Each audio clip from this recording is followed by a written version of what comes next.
जैसे जैसे कि आपको पता है कल आरबीआई की मॉनेटरी पॉलिसी अनाउंस होगी। उसकी जो 3 डेज की जो मीटिंग चल रही थी वो अभी जारी है और कल उसका रिजल्ट निकल के आएगा। अभी इस पॉलिसी का मार्केट पर कैसे इम्पैक्ट हो सकता है, तो वो समझने के लिए पहले जो की फैक्टर्स आरबीआई के पॉलिसी में से जो निकल के आ सकते हैं तो उनको हम डिस्कस करेंगे। पहला जो है कि इंटरेस्ट रेट हाइक क्या आरबीआई करेगी या फिर रेपो रेट को बढ़ाएगी। तो मुझे ऐसे नहीं लगता कि इंटरेस्ट रेट हाइक अभी हो सकती है। पिछले 4 मॉनेटरी पॉलिसी के डिसीजंस में इंटरेस्ट रेट हाइक में नो चेंज रहा है और मुझे लगता है कि इस बार भी इंटरेस्ट रेट्स को लेके कोई चेंज नहीं होगा। और ये भी माना जा रहा है कि क्या इस बार इंटरेस्ट रेट को कट किया जाएगा, मतलब क्या इंटरेस्ट रेट की जो दर है उनको घटाया जाएगा। तो शायद इस मॉनेटरी पॉलिसी में ऐसा कोई डिसीजन ना हो। मुझे ऐसे लगता है कि जब तक यूएस मार्केट्स में रेट कट्स होना शुरू नहीं होता तब तक मुझे नहीं लगता कि आरबीआई भी रेट कट्स करेगी या फिर इंटरेस्ट रेट को नीचे लेके आएगी। अभी ऐसे माना जा रहा है कि यूएस मार्केट्स में काफी जल्दी इंटरेस्ट रेट्स को कट किया जाएगा, तो उसी के बाद में शायद इंडियन मार्केट्स में भी और आरबीआई भी रेट कट्स करना शुरू करे। तो इसमें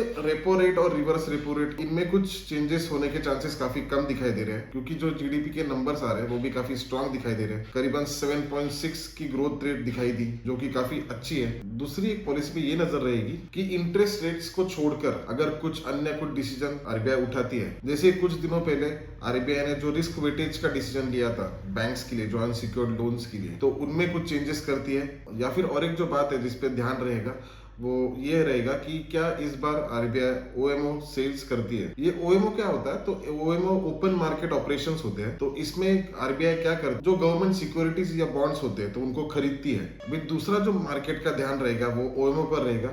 कुछ ऐसे माना जा रहा था कि शायद गवर्नमेंट इस बार ओएमओ सेल्स करने वाली है। ओएमओ का अर्थ क्या होता है, ओएमओ एक ओपन मार्केट ऑपरेशंस होते हैं। इसमें ये होता है कि जो भी सेंट्रल बैंक होती है किसी भी कंट्री की, मतलब जैसे कि इंडिया में आरबीआई है, तो वो अगर मान लो कि लिक्विडिटी ज्यादा है मार्केट में, तो वो लिक्विडिटी को कम करने के लिए आरबीआई अपने गवर्नमेंट बॉन्ड्स को बेचती है। तो उसके कारण लिक्विडिटी कम हो जाती है, क्योंकि जो भी अन्य इन्वेस्टर्स होते हैं वो फिर गवर्नमेंट बॉन्ड्स में पैसे लगाते हैं और उसके कारण फिर लिक्विडिटी कुछ हद तक डिक्रीज हो जाती है। अगर मान लो कि मार्केट में लिक्विडिटी कम है तो उसमें आरबीआई ये करती है कि वो गवर्नमेंट बॉन्ड्स को बाय करती है, तो उसके कारण मार्केट में लिक्विडिटी बढ़ जाती है।